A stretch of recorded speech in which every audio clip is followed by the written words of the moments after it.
Hammaga salom do'stlar. Bundan 2 yilcha oldin Godzilla va Kong Adolat ligasiga qarshi nomli komiks chiqarilgan edi.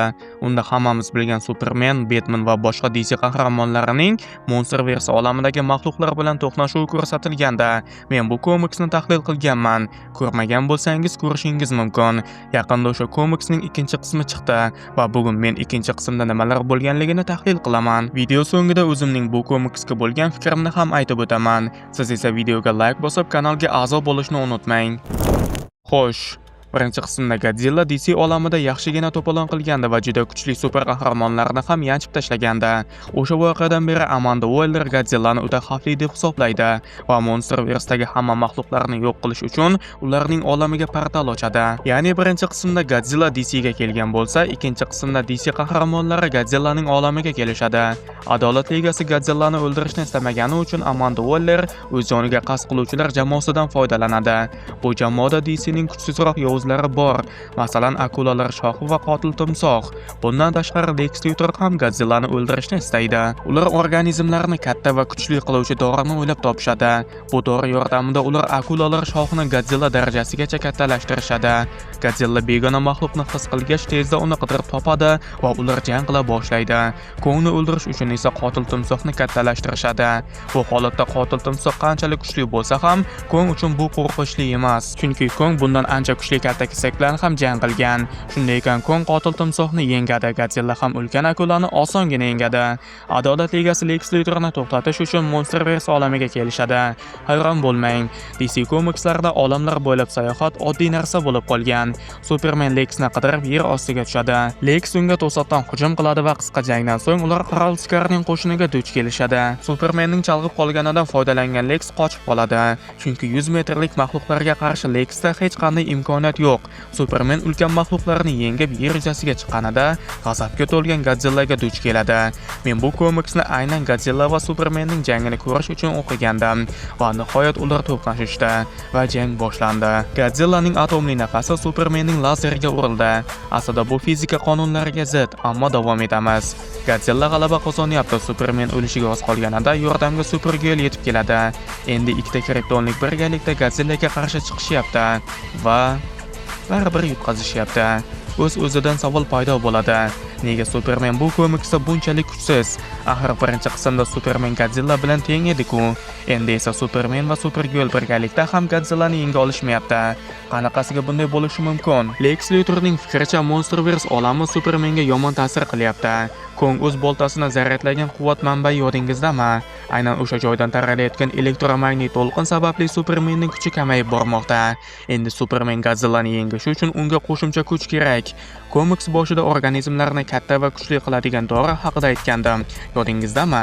Superman ham o'sha dori yordamida o'z kuchini oshiradi va xuddi Monsterverse'dagi titanlardek katta bo'lib ketadi. Mana endi unda Godzillani yengish uchun imkoniyat mavjud. Ammo shu paytda jangga kattaroq maxluq kelib qo'shiladi. King Ghidorah, Monsterverse olamidagi eng xavfli titanlardan bittasi. Bu ham yetmaganidek, Rodan ham unga bo'ysunyapti. Rodan Supermanga, Ghidorah esa Godzillaga hujum qiladi. Ghidorahning qanchalik kuchli ekanligini bilasiz. Filmda Godzilla faqat Mothra va odamlarning yordami bilangina uni yenga olganda. Yakkama-yakka jangda esa Ghidorah undan kuchli. Shu sababli Godzilla bu jangda mag'lub bo'ladi. Qanchalik g'alati tuyulmasin, Rodan ham bahaybat Supermanni deyarli yengadi.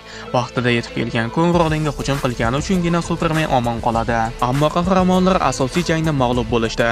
Ghidorah Godzillani yengdi va endi u maxluqlar shohi. Xuddi filmda u hamma maxluqlarni uyg'otganidek, bu komiksda ham xuddi shunday bo'lyapti. Godzilla esa suv ostiga sho'ng'ishga ulguradi va jarohatlarini tiklay boshlaydi.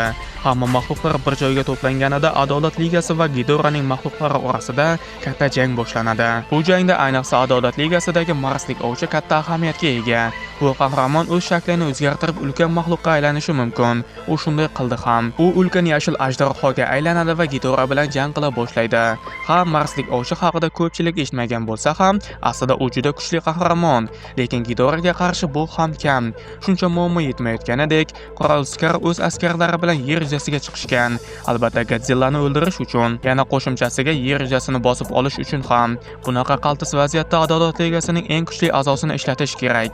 Eng kuchlisi kimligini menimcha hamma biladi. Albatta bu Batman. U vaziyatni tushungan holda Motorani Godzillaning oldiga olib keladi. Yodingizda bo'lsa, Maxluqlar shohi filmida ham Motor Godzillaning qayta tiklanishini tezlashtira olgandi. Bu safar ham shunday bo'ldi va Godzilla yana jangga qaytdi. Mana Batman qanchalik foydali. Bundan tashqari Batman Scarning kristallini ham sindiradi va Shimoni ozod qiladi. Mana Batman qanchalik foydali. Endi Godzilla, Shimu, ulkan Superman va boshqa kattalashtirilgan qahramonlar Ghidorahga qarshi chiqishyapti. Bu menga Qasoskorlar 2 filmidagi bitta sahnani eslatib yubordi. Ultron'ni 3 ta juda kuchli qahramon eritishgan yodingizdami? Xuddi shu usul endi Ghidorahga qarshi qo'llandi va tabiiyki Ghidorah mag'lub bo'ladi.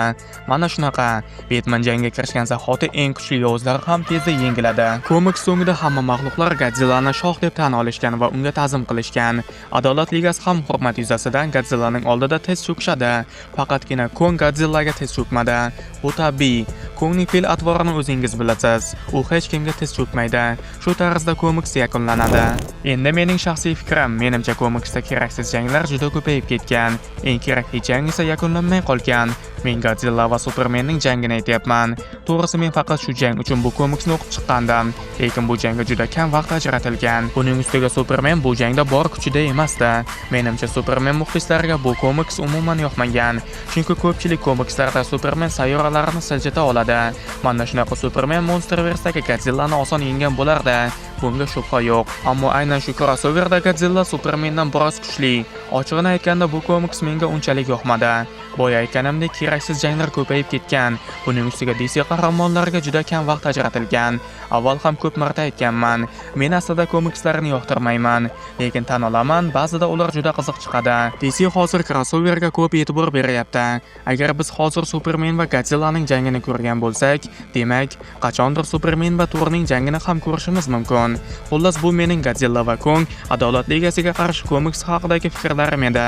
O'z fikringizni kommentariyaga yozib ketishingiz mumkin. Sizga bu komiks yoqdimi yoki zerikarli tuyuldimi? Keyingi videolarda ko'rishguncha sog' bo'ling, salomat bo'ling.